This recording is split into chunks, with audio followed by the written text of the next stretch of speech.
یہ بھائیوں most detail حدیث ہے عذاب قبر کے حوالے سے. Get me out of here! میں اسے ورڈ بائی ورڈ پڑھوں گا اوریجنل کتاب سے. من ربک؟ Who is your Lord? Get me out of here! اللہ تعالیٰ فرماتا ہے اس کے لیے جہنمی بچھونا بچھا دو, جہنم کی طرف ایک دروازہ کھول دو, وہاں سے گرمی اور گرم ہوا اس کی قبر میں آتی رہے گی. اس کی قبر کو اس قدر تنگ کر دیا جائے گا کہ اس کی پسلیاں ایک دوسرے کے اندر داخل ہو جائیں گی, اور ایک قبیح چہرے والا شخص قبیح لباس میں انتہائی بدبودار حالت میں اس کے پاس آئے گا اور اسے کہے گا تمہیں ایسی چیزوں کی بشارت ہو جو تمہیں غمزدہ کر دے, یہ تیرا وہ دن ہے جس کا تجھ سے وعدہ تھا. وہ پوچھے گا تو کون ہے, تیرے چہرے سے تو خیر کی توقع نظر نہیں آتی. وہ جواب دے گا میں تیرا خبیث عمل ہوں جو تو دنیا میں کیا کرتا.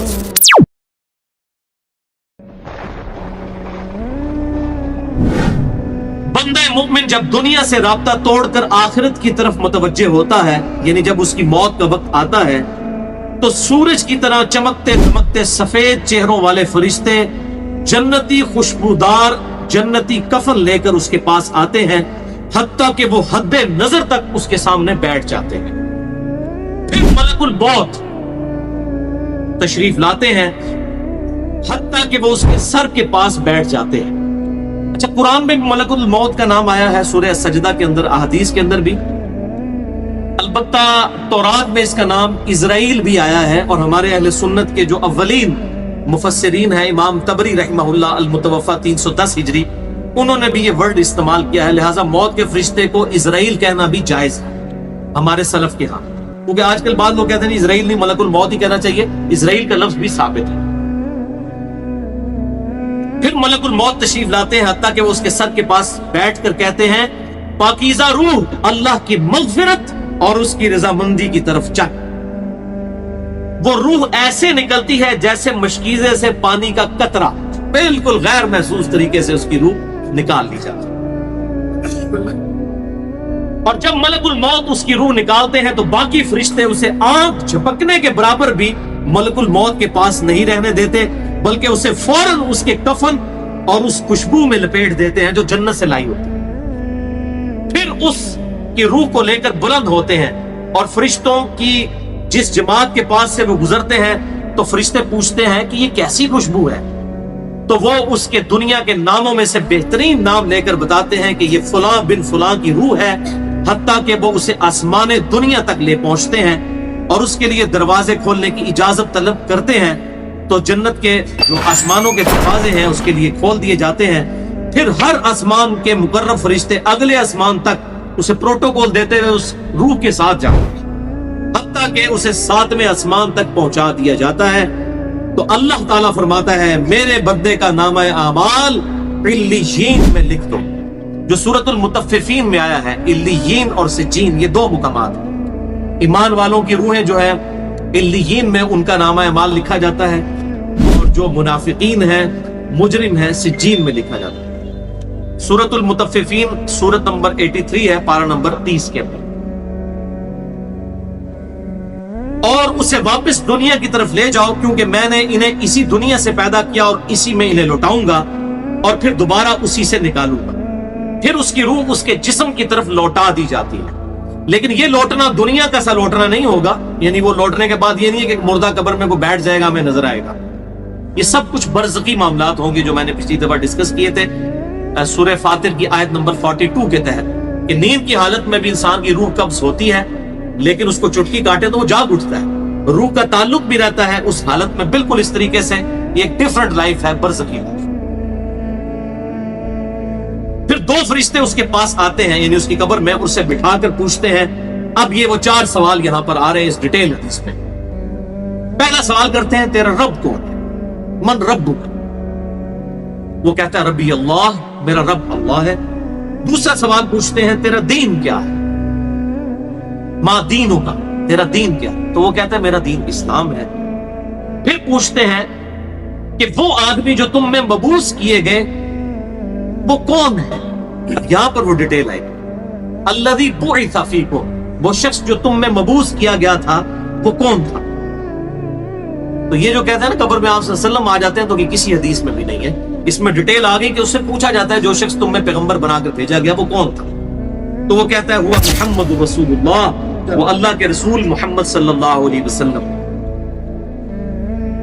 مسئلہ حاضر و ناظر میرا ریکارڈ ہے، مسئلہ نمبر 7، جس میں میں نے یہ تمام شبہات کلیئر کیے. یہ 3 سوالوں کے بعد اچھا جامعہ ترمذی میں ایک حدیث ہے 3120، اس میں الفاظ ہے کہ وہ پوچھتے ہیں من نبیو کا، تیرا نبی کون ہے؟ اس میں تو ہے نا کہ اس شخص کے بارے میں تیرا کیا عقیدہ ہے، اس میں من نبیو کا الفاظ ہے. جامعہ ترمذی 3120. اچھا اللہ کا شکر ہے کہ یہ نہیں پوچھتے تیرا فرقہ کون سا ہے، تو کس امام کی تقلید کرتا تھا، کیڑی مسیتی تو نماز پڑھتا سا ہے. دیکھ لو کوئی چیز، تیرا رب کون ہے، تیرا دین اور نبی صلی اللہ علیہ وسلم. تو دنیا میں بھی ہم یہی کہتے ہیں اللہ رسول قرآن، یہی بات. تو قبر کے اندر جا کر بھی یہی سوال. اب وہ جب 3 سوالوں کے جواب دیتا ہے تو فرشتے 4تھا سوال اس سے پوچھتے ہیں، جو میں نے قبر کا 4تھا سوال، مسئلہ نمبر 78. تمہیں کیسے پتا چلا، ان 3 سوالوں کے جواب تمہیں کیسے آئے؟ وہ کہتا ہے میں نے اللہ کی کتاب پڑھی تھی، میں اس کتاب پر ایمان لایا اور میں نے اس کے حق ہونے کی تصدیق. اللہ کی کتاب پڑھی ہوگی تو تصدیق کرے گا نا. اگر سنا کے سنی ہوگا تو کیا تصدیق کرے گا؟ ہاں پڑھا کے سنی ہوگا تو تصدیق کر دے. پھر آسمان سے آواز آتی ہے میرے بندے نے سچ کہا، اس کے لیے جنتی بچھونا بچھا دو، اسے جنتی لباس پہنا دو اور اس کے لیے جنت کی طرف دروازہ کھول دو. قبر کے اندر ہی جنت کی طرف دروازہ کھول دو. یعنی آپ سمجھ لیں جس طرح یہ اب ٹچ سکرین موبائل رکھ کے اور جناب لیپ ٹاپ رکھ کے سامنے لوگ بیٹھے ہوتے ہیں نا، تو ایک دوسری دنیا میں چلے جاتے ہیں. تو جنت کا فزیکلی دروازہ کھول دیا جائے گا، اس کو جنت کی ہوائیں بھی، خوشبو بھی آئے گی اور انتظار وہ کرے گا. وہاں اسے ہوا کے جھونکے اور خوشبو بھی آتی ہوگی اور حد نظر تک اس کی قبر کو کشادہ کر دیا جائے گا. خوبصورت چہرے، خوبصورت لباس اور بہترین خوشبو والا ایک شخص اس کے پاس قبر میں آئے گا اور کہے گا اس چیز سے خوش ہو جا جو چیز تجھے خوش کر دے، یہ وہ دن ہے جس کا تجھ سے وعدہ کیا جاتا تھا. وہ شخص پوچھے گا کہ اے شخص تو کون ہے، تیرا چہرہ بھلائی لانے والا چہرہ ہے. وہ جواب دے گا میں تیرا عمل صالح ہوں. یعنی نیک عمال ایک خوبصورت انسان کی شکل میں اس کی قبر میں آ جائے گا. تو پھر وہ شخص کہے گا اے اللہ، اے میرے رب، جلدی کر، فوراً قیامت قائم فرما دے حتیٰ کہ میں اپنے اہل و عیال کی طرف چلا جاؤں. یعنی مومن کہے گا اللہ جلدی جلدی قیامت آئے، مجھے تو اینڈ رزلٹ نظر آ رہا ہے، مجھ سے انتظار نہیں ہوتا، فوراً قیامت آ جائے. ابھی سائملٹینیس کنٹراسٹ آنے والا ہے. جب کافر اور مجرم شخص دنیا سے جاتا ہے تو آپ صلی اللہ علیہ وسلم نے فرمایا سیاہ چہروں والے فرشتے بالوں سے بنا ہوا ایک کمبل لے کر آسمان سے نازل ہوتے ہیں اور حد نظر فاصلے تک اس کے سامنے بیٹھ جاتے ہیں. پھر ملک الموت، موت کا فرشتہ آتا ہے حتیٰ کہ اس کے سر کے پاس بیٹھ جاتا ہے اور کہتا ہے خبیث روح، اللہ کی ناراضگی کی طرف چل. وہ روح اس کے جسم میں پھیل جاتی ہے تو وہ ملک الموت اس طرح اسے کھینچتا ہے جیسے لوہے کی سلاخ کو گیلے اون میں سے کھینچا جاتا ہے کر کے. گرم سلاخ جو ہے وہ اونی کپڑے کے اندر، گیلے کے اندر ڈال کے یوں کھینچی جائے نا، اس طرح اس کے پورے جسم سے اس کی روح نکالی جاتی ہے. پھر ملک الموت سے باقی فرشتے اس کی روح کو لے کر پلک جھپکنے کے برابر بھی وہاں نہیں رہنے دیتے حتیٰ کہ وہ اسے بالوں سے بنے ہوئے کمبل میں لپیٹ لیتے ہیں اور اس سے زمین کے مردار سے نکلنے والی انتہائی بری بدبو نکلتی ہے. وہ اسے لے کر اوپر چڑھتے ہیں تو وہ فرشتوں کی جس جماعت کے پاس سے گزرتے ہیں تو فرشتوں کی جماعتیں کہتی ہیں کیسی خبیث روح ہے. وہ کہتے ہیں یہ فلاں بن فلاں کی روح ہے اور وہ اس کی دنیا کا انتہائی کبھی نام لے کر بتاتے ہیں حتیٰ کہ اسے آسمانی دنیا تک لے جایا جاتا ہے. اس کے لیے دروازے کھولنے کے لیے درخواست کی جاتی ہے تو آسمان کے دروازے اس کے لیے نہیں کھولے جاتے. پھر رسول اللہ صلی اللہ علیہ وسلم نے سورۃ الاعراف کی آیت پڑھی کہ ان کے لیے آسمانوں کے دروازے نہیں کھولے جائیں گے، وہ جنت میں داخل بھی نہیں ہوں گے حتیٰ کہ اونٹ سوئی کے سوراخ سے گزر جائیں. یہ سورۃ الاعراف کی آیت آپ صلی اللہ علیہ وسلم نے پڑھی. پھر آپ صلی اللہ علیہ وسلم نے فرمایا کہ اللہ تعالیٰ فرماتا ہے اس کی کتاب کو سب سے نچلی زمین میں سجین میں لکھ دو. پھر اس کی روح کو شدت کے ساتھ پٹ کھا جاتا ہے. پھر آپ صلی اللہ علیہ وسلم نے یہ آیت تلاوت فرمائی سورہ الحج کی، جو شخص اللہ کے ساتھ شرک کرتا ہے گویا وہ آسمان سے گر پڑا تو اب پرندے اسے اچک کر لے جائیں یا کسی دور جگہ پر پھینک دیں. پھر اس کی روح اس کے جسم میں لوٹا دی جاتی ہے اور 2 فرشتے اس کے پاس آ کر اس سے پوچھتے ہیں تیرا رب کون؟ اب اس سے بھی سوال ہوتا ہے. وہ حیرت زدہ ہو کر کہتا ہے ہائے افسوس، ہائے افسوس، میں نہیں جانتا، میں نہیں جانتا. پھر پوچھتے ہیں تیرا دین کیا ہے؟ وہ پھر حیرت زدہ ہو کر کہتا ہے ہائے افسوس، ہائے افسوس، میں نہیں جانتا، میں نہیں جانتا. پھر اس سے پوچھتے ہیں کہ جو شخص تم میں مبعوث کیے گئے وہ کون تھے؟ تو کہتا ہے ہائے افسوس، میں نہیں جانتا، میں نہیں جانتا. پھر آسمان سے آواز آتی ہے اس نے جھوٹ بولا، اس کے لیے جہنم کا بچھونا بچھا دو. اور بخاری میں الفاظ ہیں 1374. اس کے جواب میں فرشتے پھر اس سے چوتھا سوال کیا کرتے ہیں؟ لا دریتا ولا تلیتا، اور تو نے خود پڑھ کر سمجھنے کی کوشش کیوں نہیں کی؟ یا جو لوگ سمجھے ہوئے لوگ تھے، کتاب و سنت کے منہج پر چلنے والے لوگ تھے، ان کے ساتھ تو کیوں نہیں چلا؟ اللہ تعالیٰ فرماتا ہے اس کے لیے جہنمی بچھونا بچھا دو، جہنم کی طرف ایک دروازہ کھول دو، وہاں سے گرمی اور گرم ہوا اس کی قبر میں آتی رہے گی. اس کی قبر کو اس قدر تنگ کر دیا جائے گا کہ اس کی پسلیاں ایک دوسرے کے اندر داخل ہو جائیں گی، اور ایک قبیح چہرے والا شخص قبیح لباس میں انتہائی بدبودار حالت میں اس کے پاس آئے گا اور اسے کہے گا تمہیں ایسی چیزوں کی بشارت ہو جو تمہیں غمزدہ کر دیں، یہ تیرا وہ دن ہے جس کا تجھ سے وعدہ تھا. وہ پوچھے گا تو کون ہے؟ تیرے چہرے سے تو خیر کی توقع نظر نہیں آتی. وہ جواب دے گا میں تیرا خبیث عمل ہوں جو تو دنیا میں کیا کرتا تھا.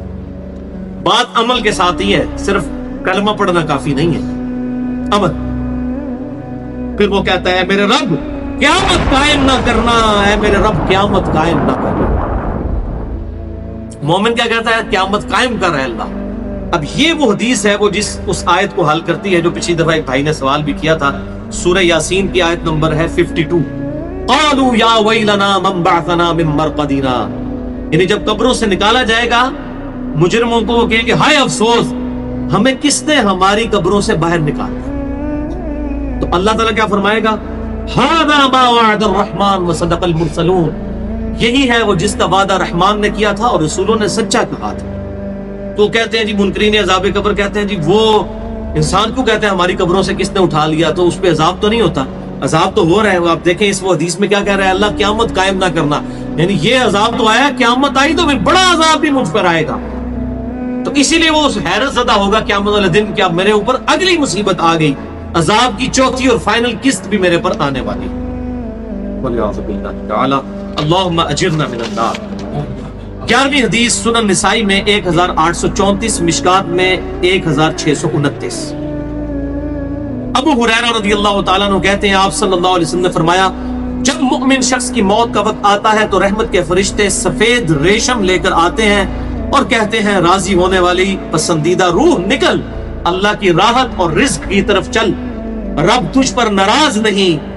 تو وہ بہترین کستوری کی خوشبو کی طرح نکلتی ہے، حتیٰ کہ وہ ایک دوسرے سے اسے لے کر اس طرح کرتے کرتے آسمان کے دروازوں تک پہنچ جاتے ہیں. تو وہ کہتے ہیں زمین سے یہ کیسی پاکیزہ خوشبو تمہارے پاس آئی ہے. وہ اسے مومنوں کی روح کے پاس لے جاتے ہیں، یعنی نیک آدمی کی روح کو، جو پہلے مومن مر چکے ہیں ان کی روحوں کے پاس. تو انہیں اس کے آنے پر اس سے بھی زیادہ خوشی ہوتی ہے، یعنی مومن انتظار کر رہے ہوتے ہیں اور ویلکم کرتے ہیں. جیسا کہ تم میں سے کسی کو اپنے بچھڑے ہوئے شخص کے ملنے پر خوشی ہوتی ہے. تو وہ آلریڈی جو مردہ روحیں وہاں پر پہنچی ہوتی ہیں، جو مر چکے شخص جو ہوتے ہیں ان کی روحیں، وہ نئی آنے والی روح سے پوچھتے ہیں فلاں کا کیا حال ہے، فلاں کا کیا حال ہے. پھر وہ کہتے ہیں اسے چھوڑ دو کیونکہ یہ ابھی ابھی دنیا کے غم میں مبتلا ہو کر یہاں پر آیا ہے. تو مرنے والا شخص کہتا ہے کہ تم جس شخص کے بارے میں مجھ سے پوچھ رہے ہو وہ تو فوت ہو چکا ہے، کیا تمہارے پاس نہیں آیا؟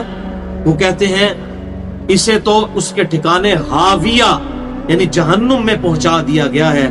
اور جب کافر شخص کی موت کا وقت آتا ہے تو عذاب کے فرشتے بالوں کا لباس لے کر اس کے پاس آتے ہیں اور اسے کہتے ہیں ناراض ہونے والی ناپسندیدہ روح نکل، اللہ کے عذاب کی طرف چل. وہ مردار کی انتہائی بدبو کی صورت میں نکلتی ہے، حتیٰ کہ وہ اسے زمین کے دروازے کے پاس لے آتے ہیں تو وہ کہتے ہیں یہ کتنی بدبودار ہے، حتیٰ کہ اسے کافروں کی روح کے پاس ملا دیا جاتا ہے. اب دیکھیں کہ وہ مومن پوچھ رہے ہوتے ہیں، اب میں اس کو ٹرانسلیٹ کر رہا ہوں، برا نہیں منانا. وہ مومن کہتے ہیں کہ فلاں شخص کا کیا حال ہے، فلاں بزرگ، فلاں مولوی صاحب، فلاں حضرت صاحب کدھر ہیں؟ وہ کہتے ہیں وہ تو جناب کدوں نہ مار بیٹھے تو آٹے کول نہیں پہنچے. اور پھر فرشتے سے جناب اتنے نہیں آئے جو دوزخ ہی تھے، یہ دیکھ لیں. یعنی وہ اسی لیے پوچھ رہے ہوتے ہیں کہ تو چل ہم تک پہنچ گیا، فلاں بھی ایک دنیا میں بڑا کوئی مشہور نیک آدمی تھا، وہ کدھر گیا؟ تبھی تو وہ ایکسپیکٹ کر رہے ہوتے ہیں نا اس کو کہ اس کو بھی یہاں پہ آنا چاہیے. تو ان کو بتایا جاتا ہے کہ بھئی وہ یہاں پر نہیں، وہ کہیں اور کرے. 12ویں حدیث جامعہ ترمذی میں 1071 نمبر اور مشکات میں 130 نمبر ہے. سیدنا ابو ہریرہ کہتے ہیں نبی صلی اللہ علیہ وسلم نے فرمایا جب میت کو دفن کیا جاتا ہے تو 2 سیاہ فام نیلی آنکھوں والے فرشتے اس کے پاس آتے ہیں، ان میں سے ایک کو منکر اور دوسرے کو نکیر کہا جاتا ہے. سیاہ فام نیلی آنکھوں والے خطرناک شکل کے فرشتے منکر اور نکیر. پس وہ کہتے ہیں تم اس شخص کے بارے میں کیا کہا کرتے تھے، یعنی نبی صلی اللہ علیہ وسلم کے بارے میں سوال ہوتا ہے. تو وہ کہتا ہے وہ اللہ کے بندے اور اس کے رسول ہیں، میں گواہی دیتا ہوں کہ اللہ کے سوا کوئی معبود نہیں اور محمد صلی اللہ علیہ وسلم اس کے بندے اور رسول ہیں. وہ دونوں فرشتے کہتے ہیں ہمیں پتا تھا تم یہی جواب دو گے. پھر اس کی قبر کو لمبائی اور چوڑائی میں 70 ہاتھ کشادہ کر دیا جاتا ہے. یہ 70 کہتے ہیں کثرت، حد نظر تک کشادہ کر دیا جاتا ہے. پھر اس کے لیے اس میں روشنی کر دی جاتی ہے. پھر اسے کہا جاتا ہے سو جا. وہ کہتا ہے میں اپنے گھر والوں کے پاس واپس جانا چاہتا ہوں تاکہ انہیں بتاؤں کہ میں کامیاب ہو گیا ہوں. لیکن وہ کہتے ہیں کہ تو دلہن کی طرح سو جا جسے اس کے گھر کا عزیز ترین فرد ہی آ کر بیدار کرتا ہے، حتیٰ کہ اللہ تعالیٰ اسے اس کی خوابگاہ سے قیامت والے دن بیدار کرے گا. یعنی اسے لٹا دیا جائے گا، پھر اس پہ وہ کیفیت وہ جنت والی تاری رہے گی، پھر الٹیمیٹلی اللہ تعالیٰ اسے دوبارہ سے زندہ کرے گا.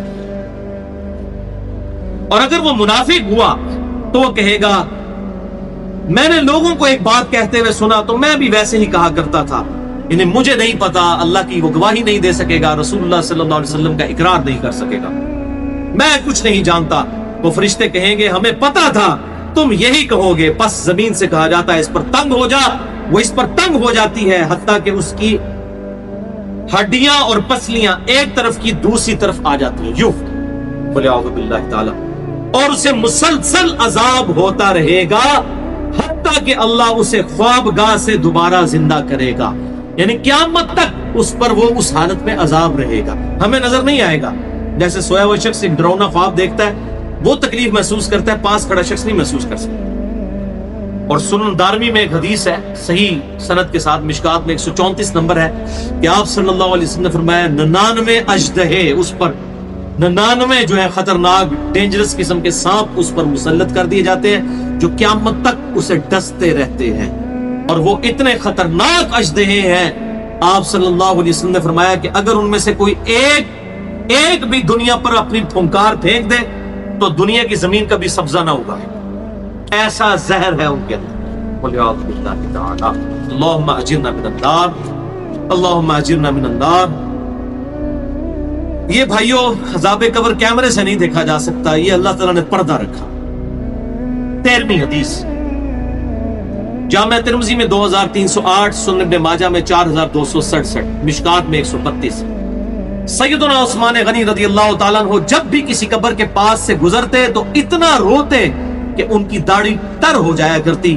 ساتھیوں نے پوچھا حضرت جب دوزخ کا ذکر کرتے ہیں اس وقت تو آپ کی آنکھوں میں آنسو نہیں آتے، لیکن قبرستان آ کر آپ پر ایسی حالت کیوں طاری ہو جاتی ہے؟